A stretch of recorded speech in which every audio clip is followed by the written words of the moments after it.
प्रधानमंत्री नरेंद्र मोदी के दूसरे कार्यकाल में लाए गए तीनों कृषि कानूनों का विरोध संसद से लेकर सड़क तक हो चुका था, जिसके बाद इन विवादित कानूनों के खिलाफ किसानों ने एक बड़ा आंदोलन खड़ा किया, जिसकी चर्चा सिर्फ भारत में ही नहीं बल्कि पूरी दुनिया में शुरू हो चुकी है। पिछले 3 महीनों से दिल्ली की सीमाओं पर डटे हजारों किसानों ने कड़कड़ाती ठंड, बारिश और पुलिस के डंडों के बीच अपना आंदोलन खड़ा रखा। लेकिन 3 महीने बीत जाने के बाद अब आंदोलन किस स्थिति पर खड़ा है, आइए कुछ जानते हैं। संसद में कृषि कानून पास होने पर इसका विरोध शुरू हो गया था। सबसे पहले तो राज्यसभा में इसे पास कराए जाने के तरीके पर ही विपक्ष ने सवाल खड़े कर दिए थे। फिर इन कृषि कानूनों का विरोध पंजाब, हरियाणा, यूपी के कुछ इलाकों में शुरू हुआ। गांव और कस्बों में बैठकों का दौर चला और ये रणनीति तय की गई कि 26 नवंबर को दिल्ली चलो आंदोलन रखा जाएगा। हरियाणा, दिल्ली और यूपी के बॉर्डर्स पर पुलिस और किसानों के बीच झड़प हुई। आंसू गैस, पानी की बौछार, लाठी चार्ज, ये सब कुछ हुआ। इस घटना के बाद केंद्र सरकार की जमकर आलोचना हुई। केंद्र सरकार ने अपनी किरकिरी होता देख आखिरकार 28 नवंबर को बुराड़ी के निरंकारी मैदान में आंदोलन की इजाजत दे दी।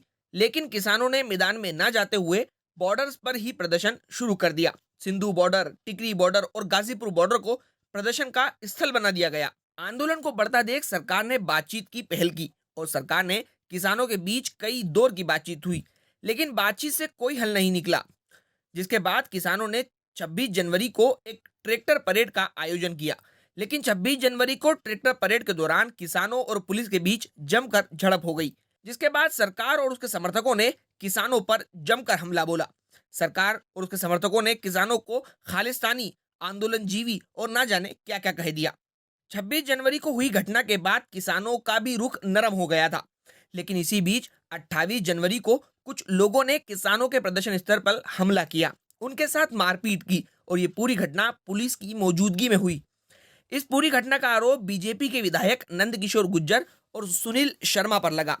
उसके बाद बीकेयू के प्रवक्ता राकेश टिकैत और स्वराज आंदोलन वाले योगेंद्र यादव की आंखों में आंसू आ गए। इन्हीं के आंसुओं से लगभग दम छोड़ चुके किसान आंदोलन को मानो फिर से नए प्राण मिल गए। इसके बाद महापंचायतों का दौर शुरू हुआ। महापंचायतों में किसानों और जाटों की भीड़ देख बीजेपी के पैरों तले जमीन खिसक गई। भाजपा ने अपने तमाम जाट नेताओं को यह आदेश दिया कि वो किसानों के बीच जाएं और बीजेपी और सरकार का पक्ष रखें।